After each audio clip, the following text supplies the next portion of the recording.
look tiny in the sky, but in person, they're pretty big. This is a new delivery drone. A clean, quick, convenient delivery option Allowed in some places to deliver small packages from retail stores to residential homes quickly. Grocery delivery of the future.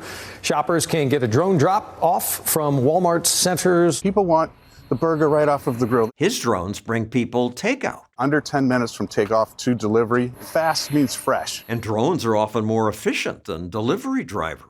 Surely we don't need a 4,000-pound private taxi for our burrito.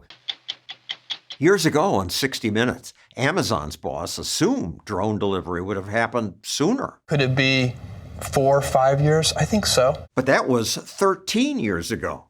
Most of us still don't have it. Why? He came up against all of these confusing regulations. Adam Thierer, author of Permissionless Innovation.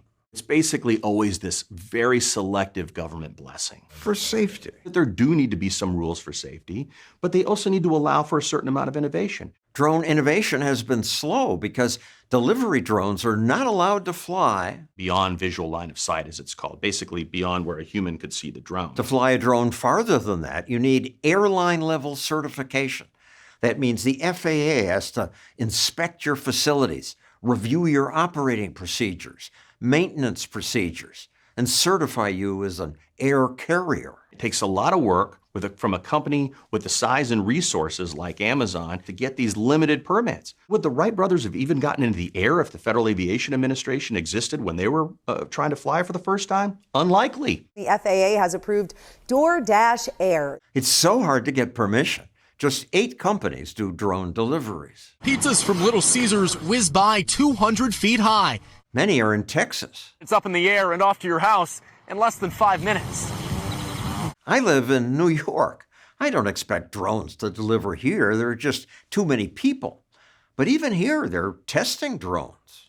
The goal of the year-long pilot program is to test the impact of drone deliveries for medical cargo. That's been done for years in Africa. Zipline delivers blood to hospitals across Rwanda by drone. In many African countries, we are witnessing drone delivery of, say, blood to far-off places that wouldn't be possible here in the United States. Still, I understand why people don't want drone deliveries near them. Drones are often loud. People complain about what neighbors call a drone highway right above their heads. I can hear them even in my home when I'm inside with the TV on. The equivalent of a flying leaf blower lawnmower. The drones are noisy. But the drones will ultimately probably be far quieter. They're already making them quieter, says the drone company Wing. A quieter, lower-pitched sound that blends in better. Other people worry about invasion of privacy. She says it was spying on her outside her apartment window.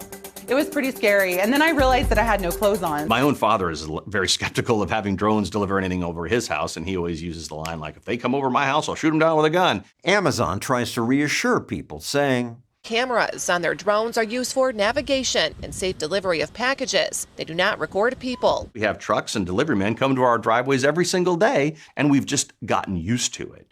But there was a time when even that would have been very strange. But I don't want all these machines buzzing around my head.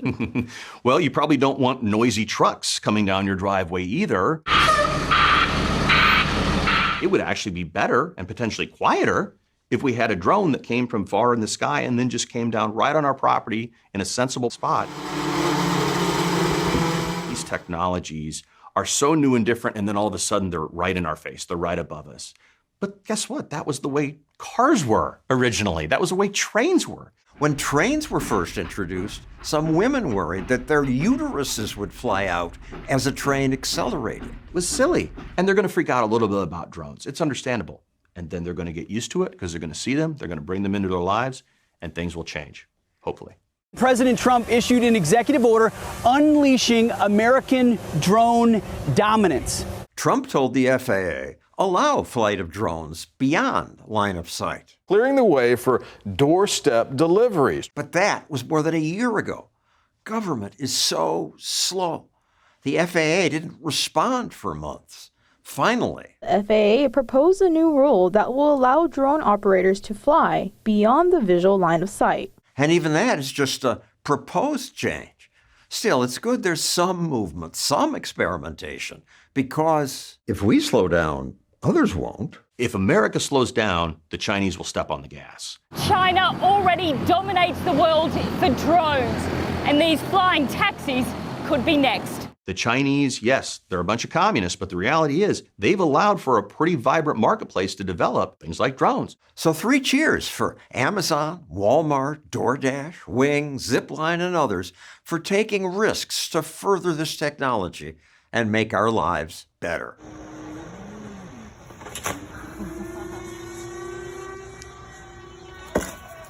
Oh, crap. What do you think about delivery drones? Please give us your opinion in the comments below.